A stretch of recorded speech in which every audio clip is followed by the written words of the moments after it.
Hey everyone, I want to start this week by wishing everybody a happy Thanksgiving. And as everyone knows, the day after Thanksgiving is Black Friday, the unofficial kickoff to the holiday retail season.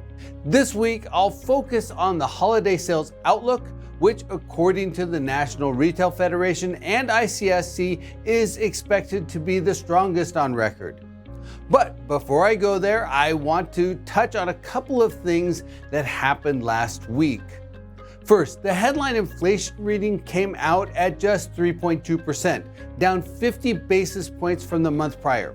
Likewise, core CPI fell 10 basis points to 4.0%, its lowest reading since September 2021.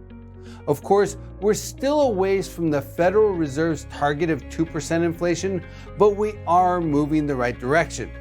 And according to Wall Street, the odds of the Fed holding rates flat at their December meeting is now 99.9%.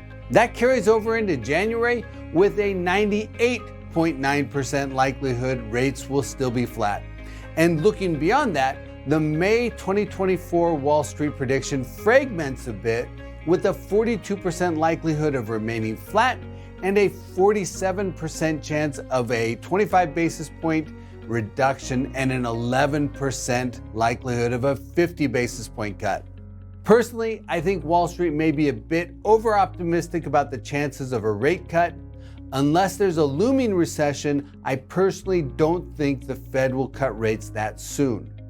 But nonetheless, it appears the Fed is likely done raising rates, and that alone is a good sign for the commercial real estate market.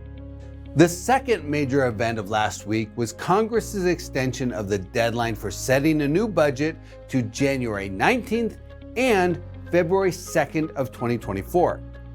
As a result, the budget fight has only been postponed again, and in the middle of January, we'll go through this process again. But at least we all get to go through the holiday season without a government shutdown hanging over our heads. Now, back to my core topic of retail sales. In general, retail sales have sustained positive momentum. They now stand at a record high with year-over-year growth of 0.2% on an inflation-adjusted basis. And ICSC is forecasting 3.8% year-over-year growth for the holiday season, which is in alignment with the National Retail Federation's forecast of 3 to 4% gains. Those growth rates are on an absolute basis, they're not inflation adjusted. But even on an inflation adjusted basis, the National Retail Federation's forecast of about $960 billion of holiday retail sales would be a new record, up by about 0.5% versus last year.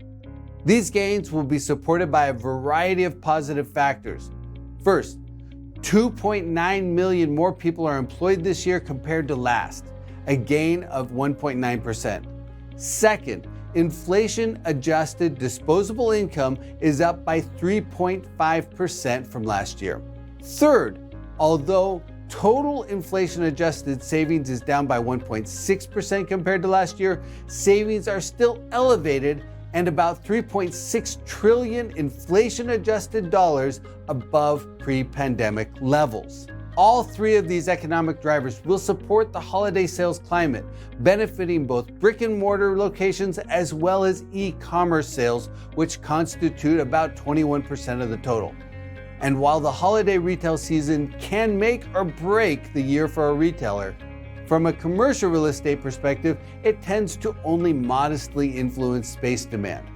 That said, the retail sector remains strong. Absorption has been positive for 12 quarters in a row, filling 188 million square feet in that time. In the third quarter, the absorption of 10 million square feet modestly outpaced completions, keeping the vacancy rate stable at 4.6%. Industrial commercial real estate has also been strong, with the third quarter marking the 54th consecutive quarter of positive space demand. But unlike retail, builders continue to deliver industrial property at a record pace. This year, approximately 400 million square feet will come online, which is pushing the vacancy rate higher.